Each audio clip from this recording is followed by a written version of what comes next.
For all students में आप सभी का एक बार फिर से स्वागत है। दोस्तों, आज की इस वीडियो में हम पर्सपेक्टिव ऑन पब्लिक एडमिनिस्ट्रेशन का एक टॉपिक है सहयोगी शासन, कोलैबोरेटिव गवर्नेंस। तो आज की इस वीडियो में हम आपके इस टॉपिक को कवर करेंगे। साथ में दो और भी टॉपिक हैं, एक है आपका एक नेटवर्क गवर्नेंस का टॉपिक है और साथ में डिजिटल गवर्नेंस का जो टॉपिक है इसको भी आज की इस वीडियो में कवर किया जाएगा। तो प्लीज़ वीडियो को पूरा देखना ताकि सारी बातें आप समझ सकें और आपकी एक जो यूनिट है,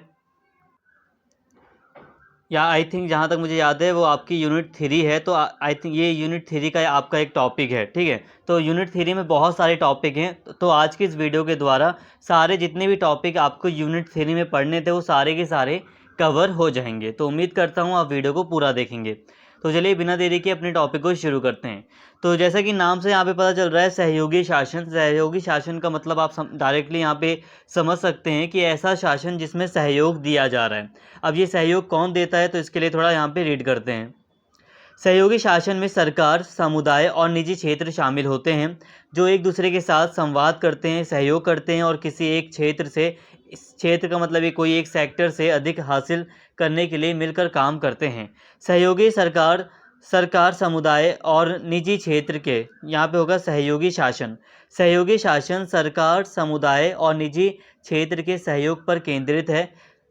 नीति निर्धारण, सार्वजनिक प्रबंधन, समस्या निवारण और निर्णय के क्षेत्रों में, दोनों औपचारिक और अनैतिक क्षेत्रों, सहयोगी सरकार एक अधिक प्रभावी विकल्प के रूप में कार्य करती है। सहयोगी सरकार की प्रभावशीलता इन तीन चीज़ों पर निर्भर करती है।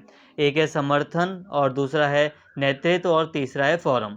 अब यहाँ पे आप थोड़ा समझ लीजिए कि आखिर सहयोगी शासन क्या होता है। देखो दोस्तों, सहयोगी शासन में सरकार, कोई कम्युनिटी हो सकती है और कोई प्राइवेट फर्म हो सकती है, कोई प्राइवेट ग्रुप हो सकता है, तो वो मिलकर काम करते हैं, ठीक है। एक ऐसे तरीके से गवर्नेंस चलाया जाता है, शासन चलाया जाता है, जिसमें आप पाओगे कि सरकार, समुदाय और निजी क्षेत्र का, कोई कंपनी हो सकती है, कोई प्राइवेट, कुछ व्यक्ति हो सकते हैं, वो सहयोग, आपस में सहयोग कर कर जब शासन चलाते हैं, कोई गवर्नेंस करते हैं, तो उसको हम सहयोगी शासन कहते हैं, ठीक है। तो आप सहयोगी गवर्नेंस या कोलैबोरेटिव गवर्नेंस को कुछ ऐसे समझ सकते हैं जिसमें कुछ समुदाय, कुछ प्राइवेट जो सेक्टर है वहाँ की कंपनियां या कुछ लोग या जो सरकार है, वो जब ये तीनों आपस में मिलकर कुछ काम करें, कुछ सहयोग करें, किसी कंपनी का कार्यभार संभालें या कुछ गवर्नेंस से संबंधित कुछ भी कार्य करें आपस में सहयोग कर कर, तो उसे हम सहयोगी शासन कहते हैं। देखो यहाँ पे ध्यान देना, ये कुछ इनिशिएटिव लिए जाते हैं। सहयोगी शासन का मतलब ये नहीं है कि आप कोई, मान लीजिए एक देश है, जैसे कि मान लो XYZ कोई देश है, तो उस देश का जो शासन है पूरा का पूरा वो सहयोगी शासन के आधार पर चलाया जाएगा, जिसमें समुदाय भी होगा, निजी क्षेत्र भी होगा, सरकार भी मिलकर काम करेगी। तो ऐसे नहीं होता। कुछ पहले स्टार्टिंग में छोटे छोटे इनिशिएटिव लिए जाते हैं और ये वही इनिशिएटिव का परिणाम है।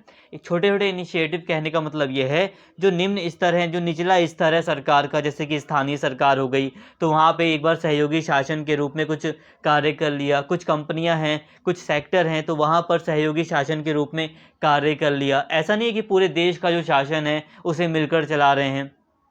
पहले इनिशिएटिव के तौर पर कुछ कुछ सेक्टरों में सहयोग दिखाकर सहयोगी शासन चलाने का प्रयास किया जा रहा है वर्तमान समय में, ठीक है। हो सकता है आगे के दौर में ये सहयोगी शासन और बड़ा रूप धारण कर ले और फिर बड़े लेवल पर सहयोगी शासन होने लगे, लेकिन अभी ये बहुत बड़े लेवल पे नहीं है। नॉर्मली इनिशिएटिव के रूप में हमें कई देशों में देखने को मिल जाता है सहयोगी शासन, ठीक है। यहाँ पे बात आपको समझ में आ रही है। अब सहयोगी शासन अगर हम देखें तो इसकी प्रभावशालिता तीन चीज़ों पर निर्भर है। एक समर्थन में मुख्य रूप से ये है कि कोई भी समस्या है तो उसकी पहचान की जाती है, उस समस्या का कैसे इलाज किया जा सकता है, सॉल्व किया जा सकता है, इसको देखा जाता है। और फिर नेतृत्व देखा जाता है, आखिर कौन से रिसोर्सेज हैं जिससे समस्या का हल किया जा सकता है। और फोरम मतलब समस्या को हल करने के लिए एक पूरा समुदाय होता है कि किस तरह से एक समुदाय रिएक्ट करेगा, तो जिससे ये सारी चीज़ें हैं जिससे कि एक प्रभावशाली ढंग से सहयोगी शासन चलाया जाता है। समझौते का निर्माण सहयोगी शासन का एक रूप है। यह एक विशेष रूप से सार्वजनिक नीति चुनौती के हितधारकों के बीच सहमतता बनाने पर ध्यान केंद्रित करता है। समस्याओं को हल करने की तलाश समुदाय के लिए वांछित भविष्य की जरूरतों के अंदर है। कहने का मतलब यह है कि सहयोगी शासन में समझौते पर ज़्यादा ध्यान दिया जाता है, समझौता करने पर ज़्यादा मतलब यहाँ पे फोकस किया जाता है। कहने का मतलब सिंपल सी बात है यार, जब तीन लोग आपस में, तीन ग्रुप आपस में जुड़ मिल रहे हैं, तो ऐसे में कई चीज़ों पर मतभेद हो सकता है। तो ऐसे में ऐसे चीज़ों पर, ऐसे बिंदु पर आने का प्रयास किया जाता है जिसपे सभी सहमत हो सकें या समझौता कर सकें। ठीक है, जैसे कि एक सरकार हो गई, सरकार भी इसमें शामिल है सहयोगी शासन में। कुछ निजी फर्म्स होती हैं, कुछ निजी व्यक्ति होते हैं, वो भी शामिल हैं, कुछ निजी समूह है वो शामिल है। दूसरी जो कम्युनिटी है, कम्युनिटी मतलब एक समाज है, समाज के जो प्रमुख लोग हैं वो शामिल हैं। तो अब इतने सारे लोग सहयोगी शासन में शामिल होते हैं, तो ऐसे में समझौता करने पर ज़्यादा ध्यान यहाँ पे दिया जाता है और साथ में सहमति बनाने का प्रयास किया जाता है और जो समस्याएं हैं इसका हल ढूंढने का प्रयास इसमें किया जाता है। सहयोगी शासन का जो अभ्यास है, जो इसकी प्रैक्टिस है, वो कहाँ पर की जा रही है? तो Australia, New Zealand, America, Britain. Practice का मतलब है कि हकीकत में कुछ देश हैं जैसे कि ऑस्ट्रेलिया, न्यूजीलैंड, अमेरिका, ब्रिटेन और कुछ अन्य यूरोपीय देश हैं जहाँ पर सहयोगी शासन चलाया जा रहा है। तो इन देशों में सहयोगी शासन एक कोलैबोरेटिव गवर्नेंस चलाया जा रहा है। तो यहाँ तक आपको बात समझ में आ गई। अब हम बात करते हैं सहयोगी शासन के लाभ की। ठीक है, सहयोगी शासन का लाभ क्या है? देखो सिंपल सी बात मैं आपको बताऊं, अगर आपको कोई चीज़ नहीं समझ में आ रही तब भी आप वीडियो को पूरा देखते रहिए, धीरे धीरे आपको सारी चीज़ें समझ में आ ही जाएंगी। ठीक है, और वैसे भी टॉपिक इंपॉर्टेंट है और ये ऐसे टॉपिक हैं जिन पर नॉर्मली आपको ज़्यादा कुछ अगर रिसोर्सेज भी अगर आप ढूंढेंगे तो ज़्यादा कुछ आपको मिलेगा भी नहीं। तो आप ध्यान से एक ही वीडियो को देखिए, आराम से आप अच्छे से देखिए, आपको समझ में आ जाएंगी बातें। और यहाँ पे सबसे अच्छी बात यह है कि अगर नहीं भी समझ में आ रहा तब भी अगर आप याद करोगे ना, तो आसान शब्द हैं, आपको याद भी हो जाएगा और याद हो जाएगा तो समझ में भी आ ही जाएगा।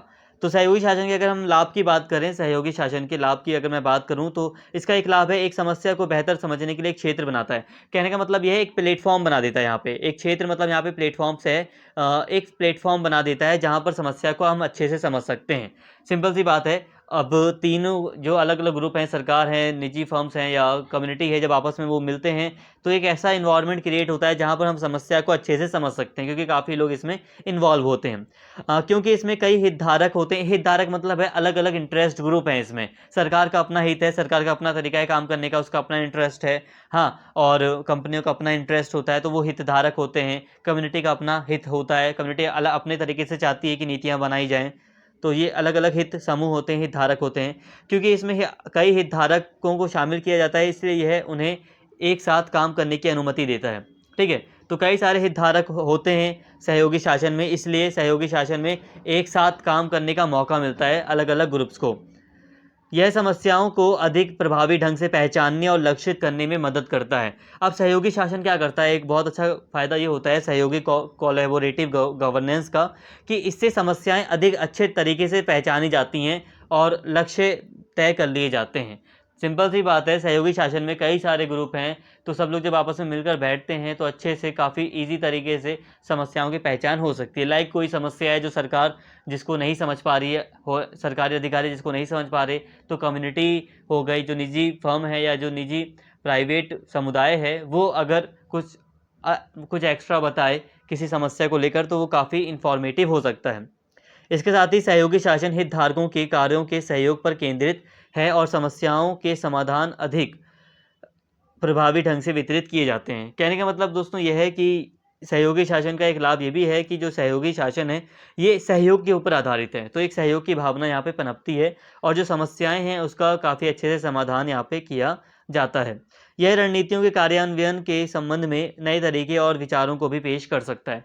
इसके साथ ही सहयोगी कोलैबोरेटिव गवर्नमेंट का एक बेनिफिट ये है कि इससे जो नीतियाँ हैं वो अच्छे से लागू हो सकती हैं, कार्यान्वयन उनका किया जा सकता है अच्छे से नीतियों को, और नए नए तरीके और नए विचार भी सामने आते हैं। इसके साथ ही यह नीति बनाने की प्रक्रिया में विचारों और सुझावों की एक विस्तृत श्रृंखला को प्रवेश करने की अनुमति देता है। मतलब नीति बनाने की एक विस्तृत प्रक्रिया शामिल की जाती है इसमें।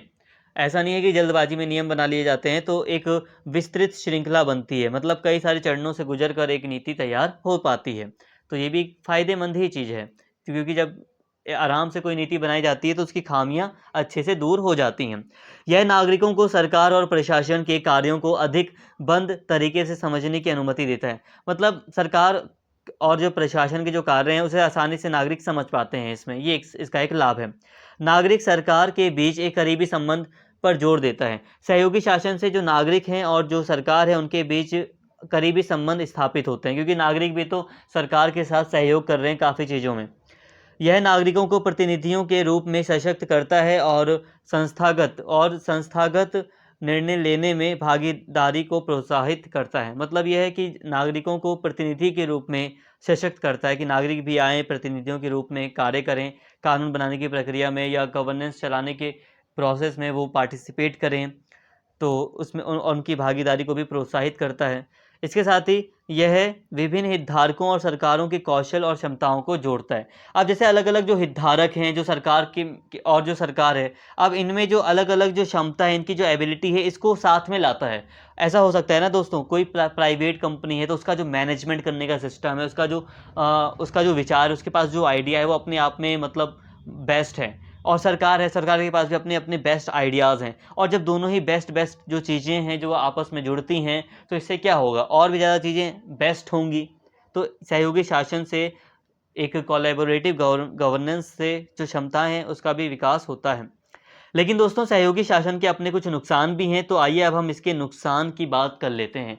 क्या है नुकसान? देखो, नुकसान है तभी तो आज ऐसा तो नहीं है कि सहयोगी शासन हर देश में है। हाँ, ऐसी उम्मीद की जा रही है कि सहयोगी शासन को धीरे-धीरे और ज़्यादा बढ़ावा दिया जाए, लेकिन फिर भी सहयोगी शासन हर देश में अभी नहीं है। तो इसका कारण कुछ और है, इसके कुछ नुकसान हैं, तो इसको एक बार हम देख लेते हैं।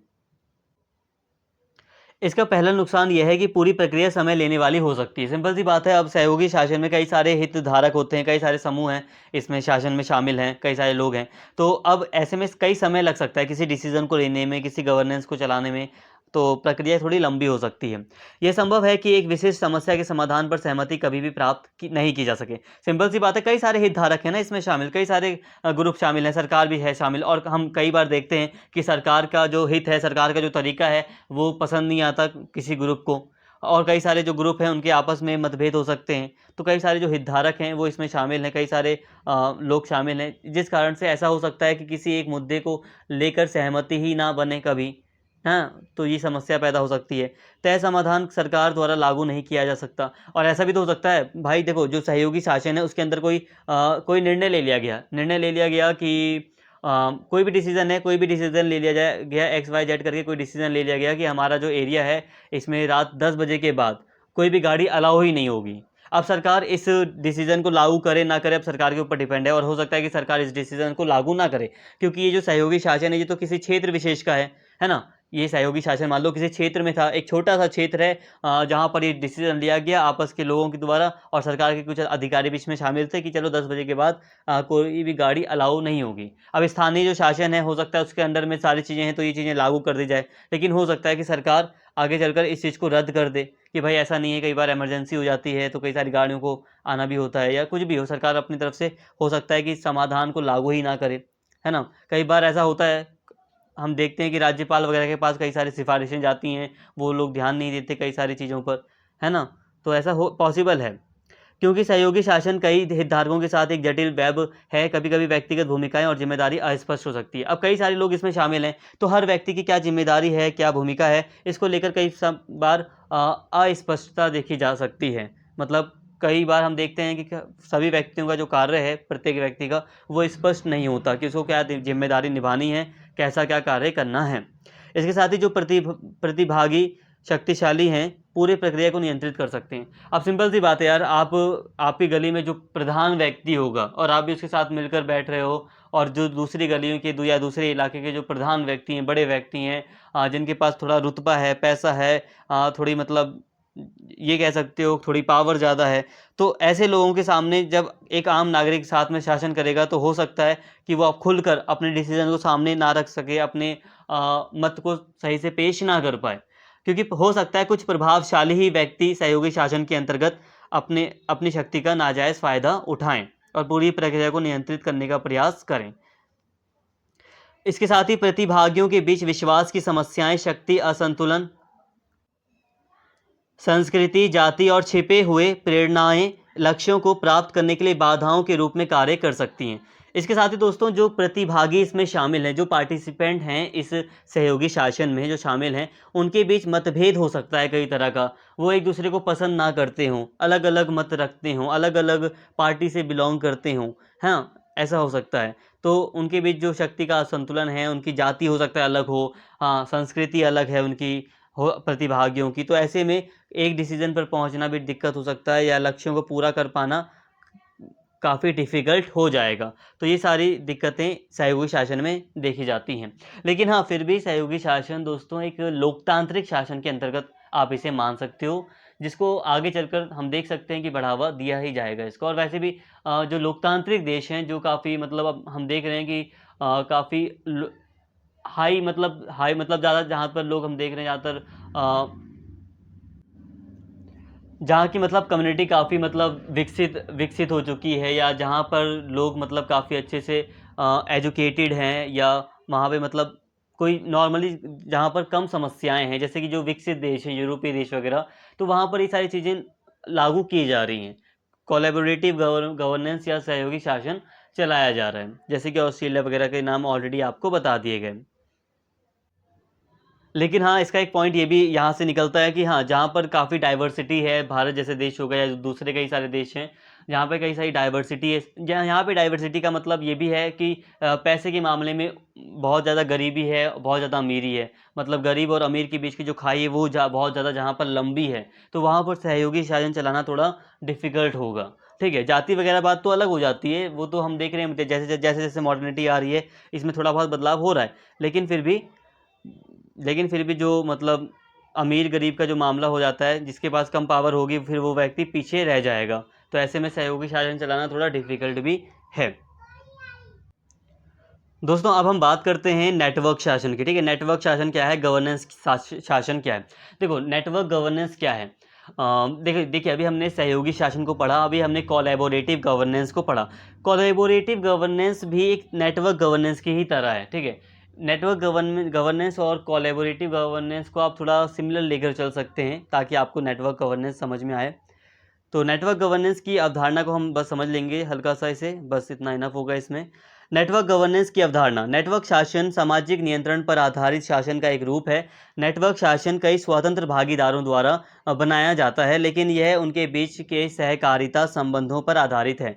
इसमें एक अनौपचारिक सामाजिक प्रणाली शामिल है, बजाय एक बौद्धिक संरचना के। अब यहाँ पे देखिए नेटवर्क शासन में दोस्तों, जैसे कि हमने सहयोगी शासन में पढ़ा था, तो इसमें भी सहयोग किया जाता है, लेकिन ये थोड़ा सा अनौपचारिक है। ये थोड़ा अनौपचारिक हो जाता है। अनौपचारिक का मतलब अनऑफिशियल। अनऑफिशियल का मतलब समझ रहे हैं, जहाँ पर मतलब कानूनी चीज़ें थोड़ी कम हो, ज़मीनी स्तर पर थोड़ा ज़्यादा ध्यान दिया जाता है। यहाँ पर सामाजिक नियंत्रण पर ध्यान दिया जाता है कि समाज में क्या समस्याएं हैं, समाज में क्या क्या चीज़ें बदलाव हमें करना चाहिए। तो ये नेटवर्क शासन एक सामाजिक नियंत्रण पर आधारित होता है। एक लाइन आपने यहाँ पे नोट कर ली। ठीक है, इसमें कई सारे स्वतंत्र भागीदार शामिल होते हैं। ठीक है, कई सारे पार्टिसिपेंट शामिल होते हैं नेटवर्क शासन में, जो कि स्वतंत्र होते हैं और मिलकर एक सहमति पर शासन करने का प्रयास करते हैं, गवर्नेंस चलाने का प्रयास करते हैं। गवर्नेंस का मतलब यहाँ पर है कि अपने इलाके की कोई चीज़ है जिसको मेंटेन करना है, जिस पर कोई डिसीजन लेना है, तो उसे लेने का प्रयास करते हैं। ठीक है, ये छोटे छोटे इनिशिएटिव हैं जो लिए जा रहे हैं कई सारे विकसित देशों में। ठीक है, यहाँ तक आपको बात समझ में आई होगी।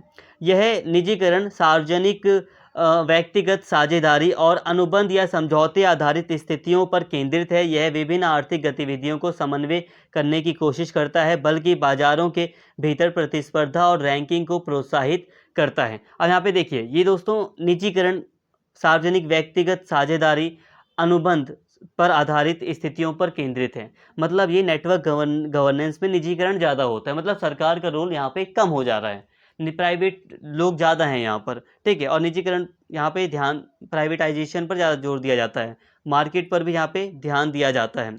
सार्वजनिक व्यक्तिगत साझेदारी, लाइक कोई गवर्नमेंट की कोई फर्म है, कोई व्यक्तिगत कोई फर्म है या कंपनी है, तो आपस में कोई समझौता कर लिया, टाइड अप, मतलब उन्होंने आपस में कोई समझौता कर लिया। ठीक है, ये हो गया। अनुबंध या समझौते पर आधारित है, मतलब आपस में समझौता कर लेते हैं किसी मुद्दे को लेकर, किसी चीज़ को लेकर, और फिर गवर्नेंस करते हैं। तो ये नेटवर्क गवर्नेंस की कुछ विशेषताएं थी, कुछ बातें थी जो मैंने आपको बताई। ठीक है, ये विभिन्न आर्थिक गतिविधियों को समन्वय करने की और जो अलग अलग जो आर्थिक गतिविधियां हैं, इसको भी कंट्रोल, इसको भी कोऑर्डिनेट करने की कोशिश नेटवर्क गवर्नेंस के द्वारा की जाती है। ठीक है, तो यहाँ तक आई हो आपको कुछ बातें समझ में आई होंगी, इतना मैं पक्का यकीन से कह सकता हूँ। नेटवर्क गवर्नेंस पूरी तरह आपको समझ नहीं आया होगा, लेकिन इसे आप समझिए। देखो सहयोगी शासन की तरह ही ये तरह ही है ये, लेकिन हाँ यहाँ पर सरकार का रोल थोड़ा कम है। यहाँ पे प्राइवेट लोग ज़्यादा हैं, यहाँ पे प्राइवेट कंपनियाँ हो सकती हैं, कुछ अलग अलग जो कम्युनिटी हैं वो आपस में मिलकर कुछ समझौता कर लें, गवर्नेंस चलाने का प्रयास करें, तो ये सारी चीज़ें इसमें शामिल हैं। तो आपको आई होप यहाँ पे नेटवर्क गवर्नेंस थोड़ा ही सही लेकिन समझ में आया होगा, और इतना काफ़ी है समझना इसके लिए, ठीक है। इसे हमें ज़्यादा डिटेल में नहीं खींचना, क्योंकि ज़्यादा डिटेल में भी खींचूंगा तो वो भी कुछ समझ में नहीं आने वाला।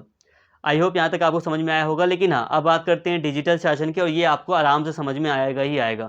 ये हर बच्चे को वैसे ही समझ में आ जाएगा जो नॉर्मली मोबाइल यूज़ करता है। लाइक सिंपल सी बात है, जब जियो वगैरह की जब सिम आई तो हमें हमें डिजिटल जो चीज़ें हैं वो ज़्यादा समझ में आने लगी, स्पेशली डिजिटल इंडिया, है ना। डिजिटल इंडिया का नाम आपने सुना ही होगा, तो उसी से रिलेटेड आप इसे समझ सकते हो, आपको ये आसानी से समझ में आ जाएगा।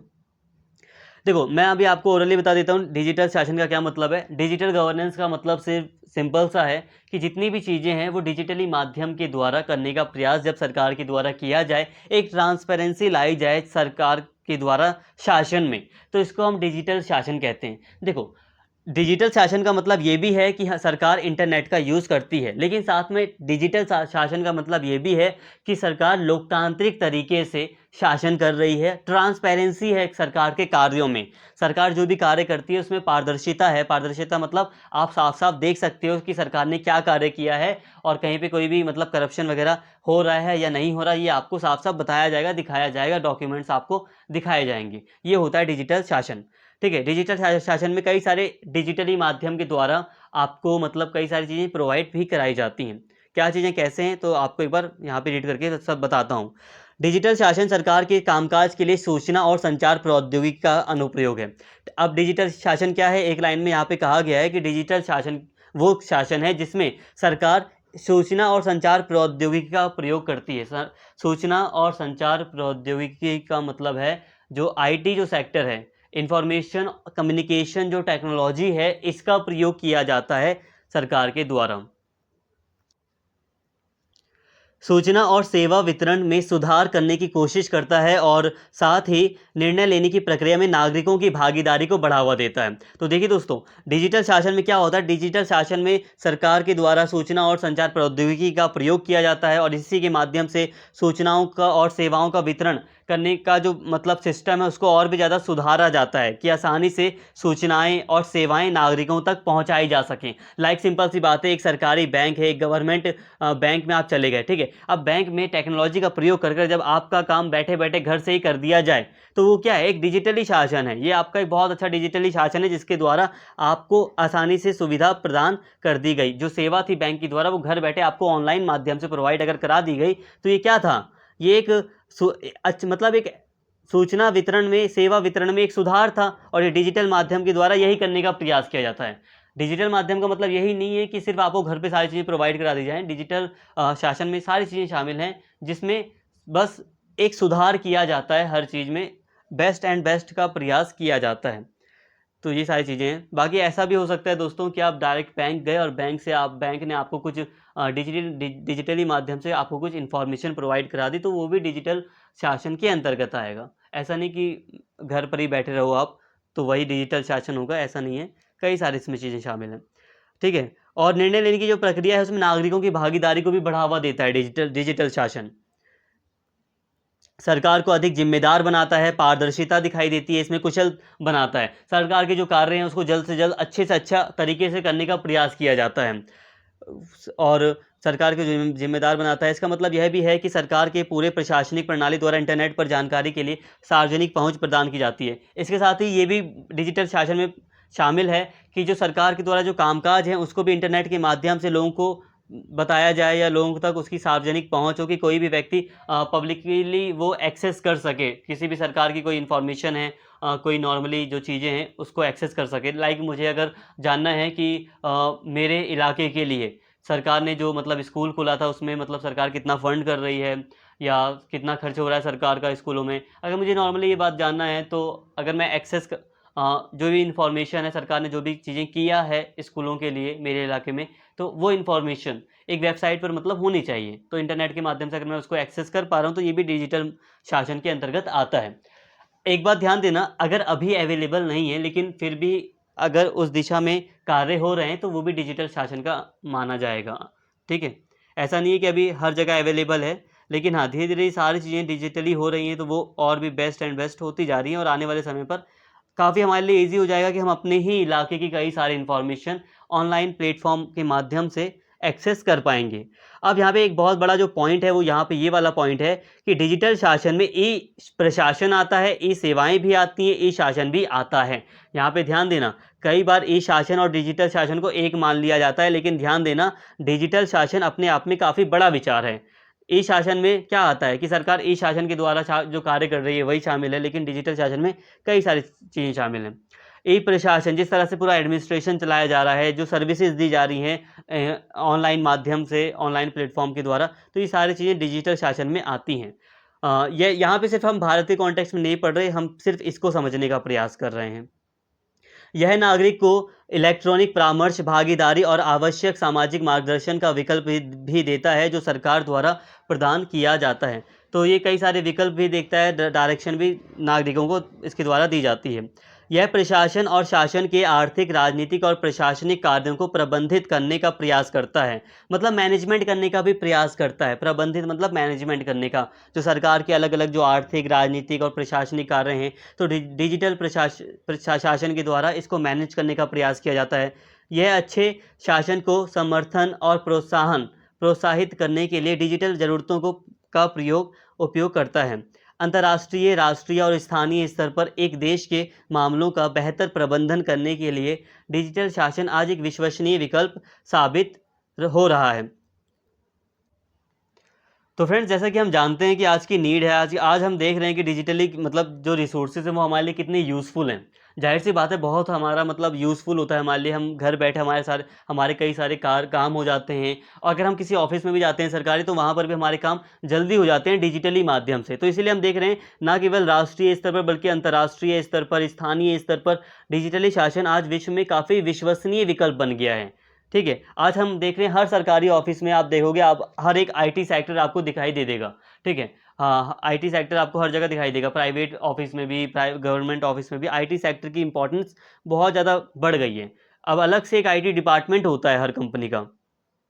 डिजिटल शासन विकल्प प्रदान करता है कि सरकार अच्छी शासन सिद्धांतों को गले लगाने और नीति लक्ष्यों को प्राप्त करने के लिए जानकारी, संचार और प्रौद्योगिकी यानी कि टेक्नोलॉजी का सबसे अच्छा उपयोग कैसे कर सकती है। तो दोस्तों, डिजिटल शासन जो है वो सरकार को एक विकल्प प्रदान करता है कि सरकार किस तरह से जो रिसोर्सेज हैं, जो जानकारियाँ हैं, जो इन्फॉर्मेशन है, जो कम्युनिकेशन है, उसके द्वारा जो टेक्नोलॉजी है उसका प्रयोग करके किस तरह से अपने लक्ष्यों को हासिल करने का प्रयास कर सकती है या अच्छा नीतियाँ बना सकती है। यह सूचना, संचार और प्रौद्योगिकी के उपयोग के माध्यम से सूचना के सरकारी सेवाओं के आदान-प्रदान को सुविधाजनक बनाने का प्रयास करता है। तो दोस्तों, डिजिटल शासन सूचना और संचार और टेक्नोलॉजी जो प्रौद्योगिकी है, इसका उपयोग कर सूचना का उपयोग कर एक अच्छी नीति बनाने का भी प्रयास करता है सरकार के द्वारा, या सरकारी जो सेवाएँ हैं उसको पूरी जगह मतलब उसका अच्छे से वितरण हो, उसका सही से डिस्ट्रीब्यूशन हो सरकारी सेवाओं का, इस पर बल देता है या इसका प्रयास करता है। तो इस तरह आज हम देख रहे हैं दोस्तों, डिजिटल शासन का अपने आप में काफ़ी ज़्यादा महत्व है। सिंपल सी बात है, सरकार भी तो कई सारे रिसोर्सेज़ का यूज़ करती है। डिजिटल माध्यम से सरकार कई सारी इन्फॉर्मेशन निकाल लेती है, कई सारे मतलब चीज़ें करती है, तो काफ़ी ज़्यादा इम्पोर्टेंस डिजिटल शासन की है। देखिए दोस्तों, ये जो जितने भी शासन आज हमने पढ़े, ये सारे के सारे ना ये कह सकते हैं कि लोकतांत्रिक शासन के अंतर्गत ये सारी चीज़ें आ रही हैं, और काफ़ी अच्छे विचार इनको माना जाता है। जैसे कि सहयोगी शासन, नेटवर्क शासन, तो ये तो थोड़ा मतलब अभी हमारे लिए थोड़ा मतलब अनजान है हम इन चीज़ों से, सहयोगी शासन से, नेटवर्क शासन से। लेकिन हाँ, डिजिटल शासन से हम काफ़ी ज़्यादा मतलब अब हम जानकारी हो गई है हमें। तो ये सारी बातें हैं। बस हाँ, ये समझिए कि ये स्थानीय स्तर पर सहयोगी शासन हो गया, नेटवर्क शासन हो गया, कई सारे इनिशिएटिव किए जा रहे हैं विश्व में इनको लेकर, जिससे कि एक अच्छे तरीके से लोकतांत्रिक ढंग से शासन चलाया जा सके और स्थानीय जो नीड है इसको पूरा किया जा सके। क्योंकि देखो, सिंपल सी बात है ना, कई सारे आपने देखा होगा इंडिया में भी, मैं अगर बात करूँ कुछ एग्जांपल अगर मैं देखूँ, हालाँकि एग्जैक्ट एग्जांपल नहीं है, लेकिन आप एग्जांपल देखिए, लाइक जो मिल्क रिवॉल्यूशन आया था भारत में, जो भारत में हरित रिवॉल्यूशन, जो ग्रीन रिवॉल्यूशन आया था, तो वो कैसे आया था? उसमें सरकार ने भी सहयोग किया था, किसानों ने भी सहयोग किया था, और जो मतलब प्राइवेट सेक्टर की जो कंपनियां थी उन्होंने भी सहयोग किया था। तो आपस में सहयोग कर ही ना कुछ नया विकास हुआ था। हरित क्रांति लाने में सिर्फ सरकार का योगदान नहीं है, सरकार के साथ साथ जो किसान थे उनका भी योगदान था, कुछ प्राइवेट कंपनियां थी, कुछ वैज्ञानिक थे जिनका योगदान था, जिन्होंने नए नए किस्म के बीज बीज मतलब पैदा किए, मतलब बनाए थे उन्हें। तो ये सारी चीज़ें थी, तो ये सारी चीज़ें हैं, और इसी के चलते हम देख रहे हैं सहयोगी शासन आज विश्व में कई सारे विकसित देशों में हमें दिखाई देता है, कोलैबोरेटिव नेटवर्क गवर्नेंस भी दिखाई देता है।